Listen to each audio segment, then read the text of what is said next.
ಈಗ ಏನೇನಾದ್ರು ಅಂದ್ರೆ ನಾವು 10-20 ವರ್ಷದ ಪರಿಶ್ರಮದ ನಂತರ ಜನರಿಗೆ ಏನೋ ಹಿಡಿಸ್ಲಿಕ್ಕತ್ತು. ಈಗ ಇಲ್ಲಿದ್ದವ್ರು ನೋಡ್ರಿ, ನೀವೆಲ್ಲರೂ ಇದ್ರೊಳಗೆ ಹೆಚ್ಚು ಕಡಿಮೆ ಎಲ್ಲರೂ ಯುವಕರದಿ. ಯುವಕರಂದ್ರೆ 60ರ ಕೆಳಗಿನವ್ರಿಗೆ ಎಲ್ಲರಿಗೂ ಯುವಕರಂತೆ ನಾನು, ಹೌದಲ್ಲ? ಇನ್ನು 60ರ ಮೇಲಿನವ್ರು, ಅವು ಉಳ್ದವ್ರು ಇನ್ನು ಆರ್ಗ್ಯಾನಿಕ್ದವ್ರು ಅದಾರಲ್ಲ, ಅವ್ರು 40ರ ಮೇಲಿನವ್ರೆಲ್ಲ ಮುದುಕರಾಗ್ತಾರ.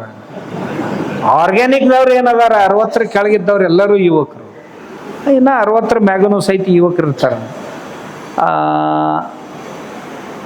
ಇದು ನಿಜವಾಗ್ಲೂ ಈಗ ನನ್ನ ಅನುಭವಕ್ಕೆ ಬರ್ತಾ ಇರೋದು. ಇದರಲ್ಲಿ ಎಷ್ಟೋ ಜನ ಬಂದಿದ್ದಾರೆ, ಈಗ ಶಹರದಿಂದ ಹಳ್ಳಿಗೆ ಬರ್ತಾ ಇದ್ದಾರೆ. ಆಮೇಲೆ ಕೋವಿಡ್ ಒಂದು ದೊಡ್ಡ ಪಾಠ ಕಲಿಸೋಯ್ತು. ನಗರಗಳು ಸುರಕ್ಷಿತ ಅಲ್ಲ ಅನ್ನೋ ಪಾಠವನ್ನು ಕಲಿಸ್ತು. ಎಲ್ಲ ಹಾಸ್ಪಿಟ್ಲಿವೆ ನಗರಗಳಲ್ಲಿ, ಎಲ್ಲ ಸೌಕರ್ಯಗಳಿವೆ. ಆದರೆ ಕೋವಿಡ್ ಬಂದಾಗ ಊರಿಗೆ ಹೋಗ್ಬೇಕು ಅಂತ ಅನಿಸ್ತು ಎಲ್ರಿಗೂ. ಯಾಕೆ ಅನಿಸ್ತೋ ಗೊತ್ತಿಲ್ಲ ನನಗೆ. ಅನಿಸ್ತು ನಮ್ಮ ಊರಿಗೆ ಹೋಗ್ಬೇಕು ನಾವು, ಅಲ್ಲೇ ಸುರಕ್ಷಿತ ಅಂತ. ಅಂದ್ರೆ ಮನುಷ್ಯ ಎಲ್ಲಿ ಸುರಕ್ಷಿತ? ತನ್ನ ಪರಿವಾರದಲ್ಲಿ ಸುರಕ್ಷಿತ. ಮನುಷ್ಯ ಎಲ್ಲಿ ಸುರಕ್ಷಿತ ಅಂದ್ರೆ ತನ್ನ ಪರಿವಾರದಲ್ಲಿ. ಪರಿವಾರ ಎಲ್ಲಿ ಸುರಕ್ಷಿತವಾಗಿರುತ್ತೆ? ಪರಿವಾರ ತನ್ನ ಅಣ್ಣ ತಮ್ಮಂದಿರಲ್ಲಿ ಸುರಕ್ಷಿತವಾಗಿರುತ್ತೆ. ಅಣ್ಣ ತಮ್ಮಂದಿರು ಎಲ್ಲಿ ಸುರಕ್ಷಿತವಾಗಿರ್ತಾರೆ? ತಮ್ಮ ಜಾತಿಯಲ್ಲಿ ಸುರಕ್ಷಿತವಾಗಿರ್ತಾರೆ. ಜಾತಿಯನ್ನು ಕೆಟ್ಟದಾಗಿ ಬಳಸ್ಕೊಳ್ತಾ ಇದ್ದೀವಿ ನಾವು, ಆ ಅರ್ಥದಲ್ಲಿ ಅಲ್ಲ. ಪ್ರತಿಯೊಬ್ಬರು ತಮ್ಮ ಜಾತಿಯಲ್ಲಿ ಸುರಕ್ಷಿತವಾಗಿರ್ತಾರೆ. ಜಾತಿಯಲ್ಲಿ ಸುರಕ್ಷಿತವಾಗಿರುತ್ತೆ, ತನ್ನ ಗ್ರಾಮದಲ್ಲಿ ಸುರಕ್ಷಿತವಾಗಿರುತ್ತೆ. ಗ್ರಾಮ ಎಲ್ಲಿ? ತನ್ನ ತಾಲೂಕಿನಲ್ಲಿ ಸುರಕ್ಷಿತವಾಗಿರುತ್ತೆ. ಅದು ಸ್ಪಿರಿಟ್ ನಿರ್ಮಾಣ ಮಾಡುತ್ತೆ. ತಾಲೂಕು ತನ್ನ ಜಿಲ್ಲೆಯಲ್ಲಿ ಸುರಕ್ಷಿತವಾಗಿರುತ್ತೆ. ಹೀಗೆ ನಮ್ಮ ಸಂರಕ್ಷಣೆ ನಮ್ಮ ಪರಿವಾರದಲ್ಲಿ. ಈಗ ನಾವು ಸಾವಯವ ಕೃಷಿಕರ ಪರಿವಾರ, ನಮ್ಮದೇ ಒಂದು ಜಾತಿ ತಯಾರಾಯ್ತು. ಈಗ ಯಾರಾದರೂ ಇಲ್ಲಿ ಯಾರಾದ್ರೂ ಕೆಮಿಕಲ್ ಮಾತಾಡಿದ್ರು 1 ನಿಮಿಷದಲ್ಲಿ ಅವ್ನು ಕುತ್ತಿಗೆ ಚಿಗ್ಲಿಕ್ಕೆ ಹೋಗ್ತಾರೆ ಎದ್ದು. ನಾನು ನೋಡಿದ್ದೀನಿ. ಬಂದ್ ಮಾಡೋ ಸಾಕು ನಿಂದ, ಇದನ್ನೆಲ್ಲ ಮಾಡೇ ಬಂದಿದ್ದೀವಿ ನಾವು, ನಮಗೇನು ಕಲಿಸ್ತೀಯ ಅಂತ. ಎಲ್ಲಿ ಬೇಕಾದಲ್ಲಿ. ಈಗ ನಿನ್ನೆ ಅಲ್ಲಿ ಇದಕ್ಕೆ ಹೋಗಿದ್ದೆ, ನಮ್ಮಲ್ಲಿ ಗುರುಗಳು ಹೇಳಿದ್ರಲ್ಲ ಕೃಷಿ ಮಹಾಕುಂಭಕ್ಕೆ. ಅಲ್ಲಿ ಪಾಪ ಧಾನುಕಾ ಕಂಪನಿ ಚೇರ್ಮನ್ ಬಂದಿದ್ದ.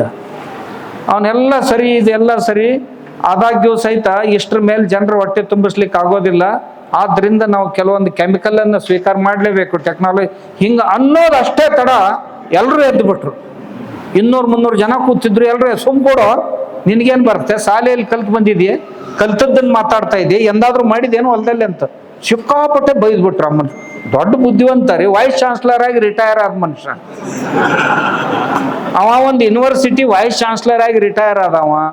ಆಮೇಲೆ ICRದೊಳಗೆ DG ಪೋಸ್ಟ್ನಲ್ಲಿ ಇದ್ದವ. ಆ ಮನುಷ್ಯನ್ 1 ನಿಮಿಷದಲ್ಲಿ ಕೂಡಿಸ್ಬಿಟ್ರಿ ಇವ್ರು ಸಾವಯವದವ್ರು ಎಲ್ಲರೂ. ನಿನಗೇನು ಬರ್ತ ಕೊಡೋಣ? ನೀವು ಮಾತಾಡಿದ್ರೆ 140 ಕೋಟಿ ಜನರ ಹೊಟ್ಟೆ ತುಂಬಿಸೋದು ಹೇಗೆ? ಶ್ರೀಲಂಕಾ ಆದಂಗ ಆಗುತ್ತೆ ದೇಶ ಅಂತ ಹೇಳಿದ. ಅವಾಗ ಅಲ್ಲಿದ್ದವರೆಲ್ಲ ಸಿಕ್ಕಾಪಟ್ಟೆ ಮಾಡಿದ್ರು. ಶ್ರೀಲಂಕಾ ಯಾಕಾಗುತ್ತೆ ಅಂತ ಕೇಳಿದ್ರು. ಶ್ರೀಲಂಕಾ ಯಾಕಾಯ್ತು ಗೊತ್ತು ನಿಮಗೆ ಅಂತ ಕೇಳಿದ್ರು. ಶ್ರೀಲಂಕಾ ಯಾಕಾಯ್ತು ಹಾಗೆ? ಶ್ರೀಲಂಕಾ ಸಿಕ್ಕಾಪಟ್ಟೆ ಸಾಲ ಮಾಡಿತ್ತು ಚೈನಾದ ಕಡೆ. ಗೊಬ್ಬರ ಖರೀದಿ ಮಾಡಲಿಕ್ಕೆ ಅವ್ರ ಹತ್ರ ಹಣ ಇರಲಿಲ್ಲ. ಅಷ್ಟೇ ಅಲ್ಲ, ಡೀಸೆಲ್ ಪೆಟ್ರೋಲ್ ಖರೀದಿ ಮಾಡಲಿಕ್ಕೆ, ಆಮೇಲೆ ಲೈಟ್ ಜನರೇಟ್ ಮಾಡಲಿಕ್ಕೆ ಅವ್ರಿಗೇನು ಕಲ್ಲಿದ್ಲು ಬೇಕಾಗಿತ್ತು, ಕಲ್ಲಿದ್ಲೆ ಖರೀದಿ ಮಾಡ್ಲಿಕ್ಕೆ ಹಣ ಇರಲಿಲ್ಲ. ಹೀಗಾಗಿ ನೀರು ಉಣಿಸ್ಲಿಕ್ಕೆ ಲೈಟ್ ಸಹಿತ ಇರಲಿಲ್ಲ ಕೃಷಿಕರ ಮನೆಯಲ್ಲಿ. ಅಂಥ ಸ್ಥಿತಿ. ಅವಾಗ ಅವ್ರು ಕೇಳಿದ್ರು ಚೈನಾದವ್ರನ್ನ ಹೇಗೆ ಮಾಡೋದು ಅಂತ. ಅವ್ರು ಹೇಳಿದ್ರು, ನಮ್ಮಲ್ಲಿ ಕೆಲವೊಂದು ಗೊಬ್ಬರ ಇದೆ, ಬೀಜಗಳಿವೆ, ನಾವು ಪುಕ್ಕಟೆ ಕೊಡ್ತೀವಿ ಅಂದರು. ಅವರೆಲ್ಲ ಔಟ್ಡೇಟ್ ಆಗಿದ್ದನ್ನ ಅಥವಾ ಏನು ಕೆಲಸಕ್ಕೆ ಬಾರ್ದೇನು ಬಿದ್ದಿತ್ತು, ಚೈನಾ ಮಾಡೆಲ್ ಗೊತ್ತಿದೆ ಅಲ್ಲ ನಿಮ್ಗೆ, ಅದನ್ನು ಕೊಟ್ಟರು. ಮತ್ತೆ ಸಾಲ ರೂಪದಲ್ಲೇ ಕೊಟ್ಟರು.